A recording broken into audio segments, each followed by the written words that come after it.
Assalamualaikum dan salam Sarawakku sayang. Bersama saya Vivi Emir Zaika. Tumpuan berita. Kementerian Pendidikan Malaysia KPM memaklumkan sesi persekolahan bagi Penggal 3 2021-2022 ditangguhkan selama seminggu. Menterinya Dr. Razidin berkata ini selepas mengambil kira kesan banjir besar yang melanda negara baru-baru ini.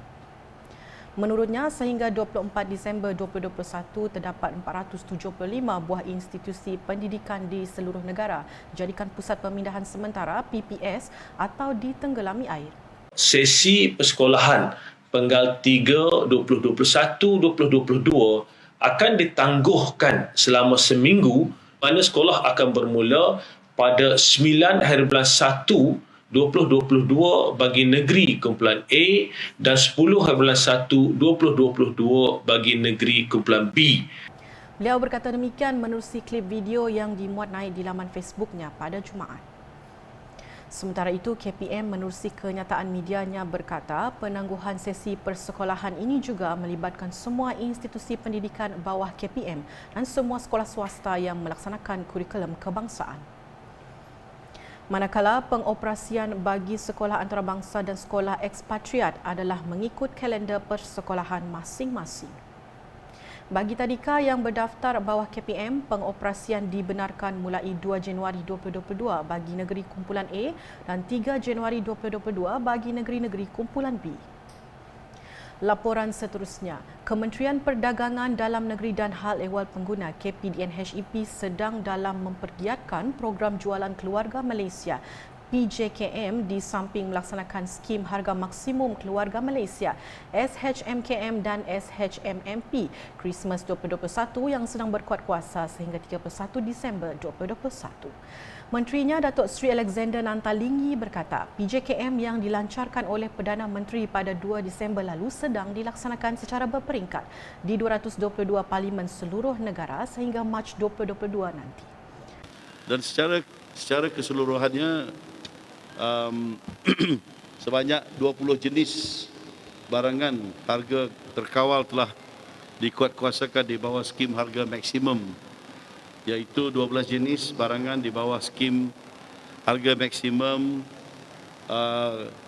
keluarga Malaysia yang bermula 7 Disember 2021 yang lalu, manakala 8 jenis barangan di bawah skim harga musim perayaan Christmas 2021 mulai 23 Disember, iaitu semalam, melibatkan barangan di bawah kategori ayam, telur ayam, sayur, daging kambing dan daging babi. Beliau berkata ketika mengadakan sidang media selepas selesai melakukan walkabout di Pasaraya Farley Kuching pada Jumaat. Menurutnya, pemantauan juga dilakukan oleh bahagian penguatkuasa KPDN-HEP setiap hari di seluruh negara, melibatkan pemeriksaan di lokasi-lokasi yang menjadi tumpuan orang ramai membeli belah seperti Pasar Awam, Pasar Tani, Pasaraya serta peniaga di peringkat rantaian pemborong. Dan pemeriksaan yang dijalankan di bawah skim harga maksimum keluarga Malaysia sehingga 23 Disember 2021 sebanyak 20,134 premis telah diperiksa dan daripada jumlah itu sebanyak 62 tindakan kes telah dikenakan ke atas peniaga yang dikesan melakukan kesalahan di bawah skim harga maksimum ini. Beliau menambah sebanyak 1,060 premis telah diperiksa di seluruh negara yang dijalankan di bawah SHMMP Christmas 2021. Namun tiada aduan diterima dan tindakan kes diambil oleh pihak kementerian ke atas peniaga. Datuk Seri Alexander juga memberitahu pihak KPDN-HEP dan Kementerian Pertanian dan Industri Makanan MAFI sentiasa bekerjasama melakukan pemantauan untuk memastikan bekalan barangan mencukupi selain menjamin harga barang di pasaran stabil. Dalam pada itu, beliau sempat menasihati pengguna untuk terus berhemah dalam melakukan perbelanjaan harian dan sekiranya pengguna mempunyai maklumat berkenaan salah laku peniaga boleh melaporkan kepada pihak KPDN-HEP di saluran seperti tertera.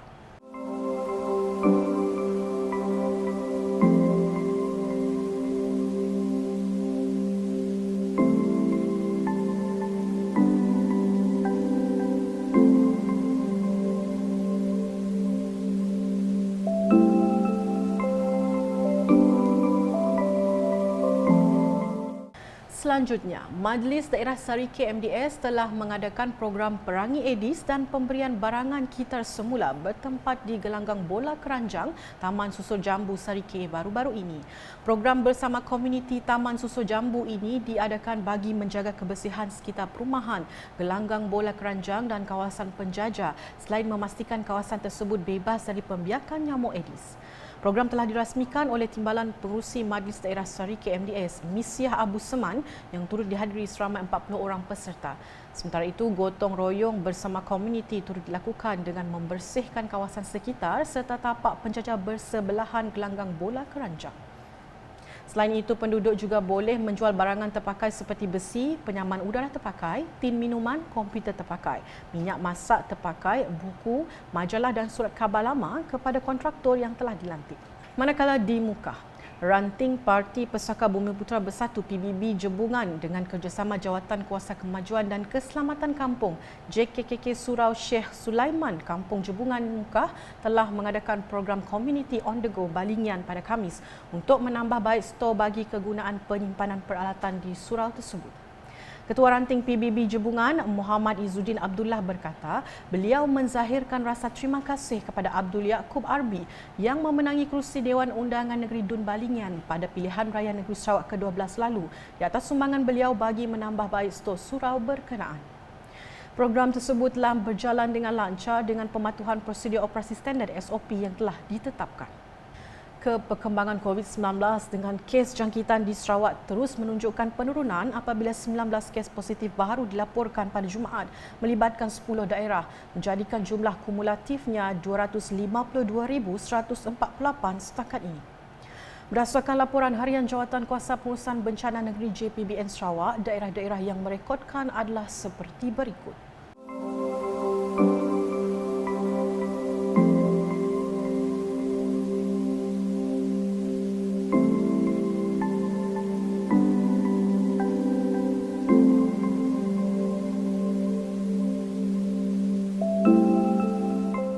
Daripada jumlah itu, sebanyak 16 kes merupakan kategori klinikal 1 dan 2 iaitu tiada gejala dan gejala ringan.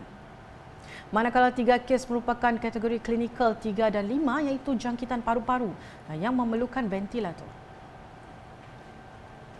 Dalam perkembangan berasingan, sebanyak 4 buah pusat pemberian vaksin PPV awam di bahagian Bintulu akan melanjutkan operasi dari 2 Januari hingga 23 Januari 2022. Jawatan Kuasa Pengurusan Bencana Bahagian JPBB Bintulu memaklumkan PPV awam tersebut adalah Dewan Seri Kenyalang UPM, Pusat Sukan BDA Kidurong, Balai Raya Sebauh dan Dewan Sukan Tatau. Fasiliti ini juga telah didaftarkan sebagai pusat pemindahan sementara PPS bencana dan sekiranya terdapat keperluan untuk mengaktifkan PPS, operasi PPV hendaklah ditutup. Seterusnya, sambutan Hari Natal pada tahun ini sekali lagi diraikan dalam norma baharu dengan menitik beratkan prosedur operasi standard SOP bagi membendung penularan wabak COVID-19. Tinjauan Pemberita Unit Komunikasi Awam Sarawak UKAS di Sri Aman mendapati rata-rata penduduk mematuhi SOP yang ditetapkan, hanya meraihkan sambutan Hari Natal kali ini bersama keluarga terdekat. Bagi Puan Catherine Musa, 54 tahun dan suami beliau, Aldrin Andrew, 52 tahun, keluarga mereka hanya meraihkan Hari Natal bersama orang yang tersayang, terutamanya ibu mereka, anak-anak sambil berpesan kepada semua agar sentiasa menjaga SOP. Berasa gagati lepas oleh nyambut Christmas berkata untuk 2021 bergulai go. Semua bala menyadik aku, bala anak menyadik, terlebih lagi ngot indai aku. Jadi ngotok aku beri selamat Hari Christmas. Tajak kita boleh minta Merry Christmas, kita mesti jaga SOP. Happy New Year. Aku berasa gagati, puji Tuhan, lepas tahun 2021 tu boleh nyambut Christmas, bulai ngau bala indai, bala menyadi, bala anak, bala ipar. Yang tajak kita nyambut Christmas, kita nak tahu dah jaga SOP kita. Stay safe, Merry Christmas and Happy New Year. Manakala menurut Dominic Joseph, 24 tahun pula, beliau menzahirkan rasa bersyukur dan gembira kerana dapat berkumpul bersama ahli keluarga yang jauh memandangkan pada tahun sebelumnya tidak berkesempatan meraihkan Hari Natal bersama keluarga. Perasaan saya sangat gembira kerana dapat berkumpul dengan ahli keluarga yang jauh memandangkan tahun lepas tidak dapat menyambut Hari Krismas bersama, tapi dalam kemeriahan tersebut kami tetap mengikut SOP yang telah ditetapkan. Gabriel Elsa Chili, 30 tahun, turut menzahirkan rasa syukur dan teruja kerana dapat meraihkan Hari Natal di samping keluarga setelah 2 tahun tidak dapat pulang ke Sarawak. 2 tahun dan 6 bulan. So, perasaan sikit gagal lah hati lama-lama nak bertemu pula family dari Rembu.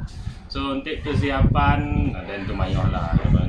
Kita just itu menjaga SOP, gathering sama kita sebilik aja dan tumayuh. Bala ke sebenarnya bala sebilik aja lah. So, makanan ni semuanya bisa banyak lah. So, itu aku mari ucap Merry Christmas kepada semua orang, kenyambut Christmas dan selamat tahun baru. Ini aja. Thank you. Sekian edisi Tengah Hari bersama saya VVM Yuzaika dan Guru Penerbitan. Berita lebih lanjut boleh didapati di semua platform media sosial UKAS termasuk portal ukas.sarawak.gov.my dan UKAS Channel di YouTube. Sebelum mengakhiri buletin, kami warga UKAS mengucapkan Selamat Hari Natal kepada yang beragama Kristian. Semoga tahun ini memberi kebahagiaan dan keberkatan kepada yang menyambutnya. Pastikan anda patuhi SOP yang ditetapkan, amalkan 3W dan elakkan 3C untuk putuskan rantaian COVID-19. Salam UKAS.